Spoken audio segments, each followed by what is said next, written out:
So what would you do if you came face to face with the lion? Thanks to immersive experiences and habitats like the one at the Toronto Zoo, you get to answer that question. And the lion would eat you, for sure. Definitely the lion would eat you, so that's answered. But today we're going to talk about it, so stay tuned.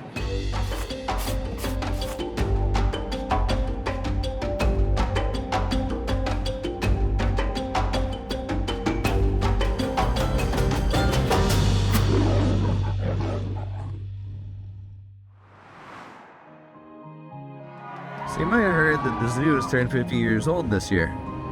We actually turned 40, so part of our joint celebration really is that we're talking about some of our favorite projects that we've built there.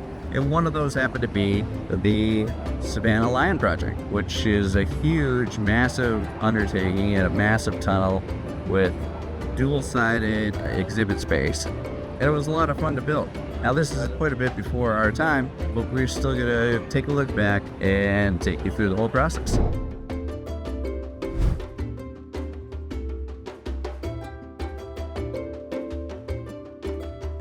So if you haven't seen any of our past videos, what we do is we build artificial rock and water features. And a big part of that job is building animal habitats. And we truly love this because we get to add enrichment and joy and a natural habitat for the animals, in this case, the lions, in that case, the lemurs. And we make sure that there's as much enrichment and natural beauty as physically possible so that the animals are immersed, the visitors are immersed, the animals can be in a much more peaceful state, a natural state, and their behaviors are considerably more consistent and calmer.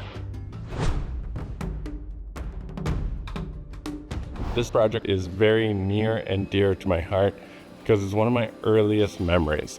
I remember late one day after work, my father took me to see the lions. We were building the whole Savanna project, but in particular the lion habitat, which I absolutely loved coming to see and come face to face with a lion. Thankfully, of course, there was the protective gear in between, its keepers, making sure everything was safe and sound. But what a impression that left me, and little did I know at that time that would be a footnote into my entire future of getting to build animal habitats. And we even got to come and see the lions again in the back of the house when we were working on the hyena. Now when you're looking at this rock, you're probably thinking that doesn't look like anything you guys have ever created before, and you're right. That's because we were trying to mimic the kopje rock, and what happened was that the designers actually flew to Africa, actually took samples and did a number of photographs for us so that we could replicate both the painting and the style. This real world reference is so important. When you're actually getting a color reference, if you just take a photo off of Google or you look at a beautiful photograph, you actually don't understand the lighting or the different filtrations that they do to get that beautiful, stunning photograph. So it's really important to get as close to base reference as possible. So I've really got to talk about some of my favorite features, whether it's the lookout or the small cave or the full-size massive lion cave that you could actually drive a car through, or the fact that there's different habitats so you can see the lions expressing and moving in different types of landscapes on either the left or the right side as you're coming through it. And I love how immersive it is. For me, that's my greatest hope when I look at any designer's design for whether it's a residential backyard or something like this, where it's an animal habitat or museum, is that they're really thinking about not just visitor experience, but how the animal is going to engage itself.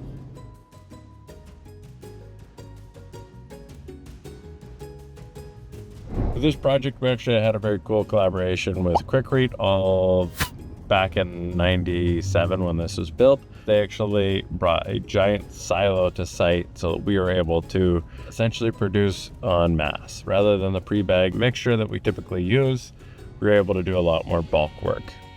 So one of the most interesting or most difficult challenges that we had on this project was that we had such a tight time frame that we were actually building armatures in shop as well as on site. And what we were doing is we were having a whole team that was actually lathing them overnight and then being shipped the next day so that we can actually get as much in place as physically possible. Another part of the challenge was that this was spec'd where lath was on the inside of the rebar instead of the out, which isn't our typical because we have such high strength concrete, it's not even needed. But in this case, it actually created ghosting through a good chunk of the entire piece. We actually had to respray. Not an ideal circumstance, of course, but you gotta do what's spec'd. Not always what you know to be right.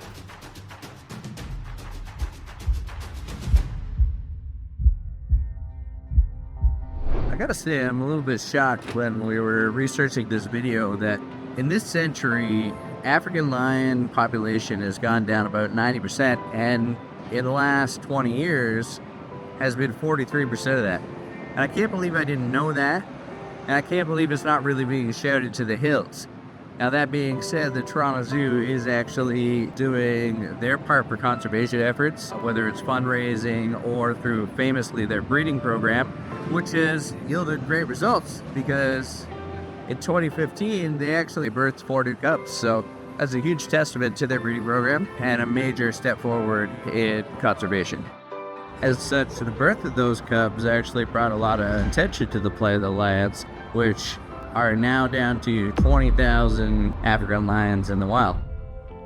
Now, the plight of the lions is an interesting thing. Now, of course, there's the usual suspects, the poachers, those guys, but there's also a pretty standard issue that we could relate to here in Canada. I mean, when you lose cattle or livestock from wolves or foxes, or in BC it would be cougars, then farmers take matters into their own hands and go and eliminate the threat. And that's one of the things that is happening with the lions as well. There is of course, the evil poachers, but there is a much more mundane issue with it as well. So very much, if you're watching this and you want to get involved, make sure you go to the Toronto Zoo website where you can donate and really help protect the lions that are left.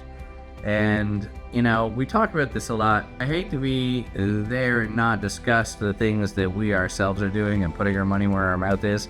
During this build was one of the largest donations that we actually have given for a project, and we actually donated about $100,000 worth of work, which helped complete the inner lion tunnel and let the funding that the zoo had received be a little bit more focused on some of the external elements and about the care of the lion itself. So I think it was a fantastic way to finish the tunnel.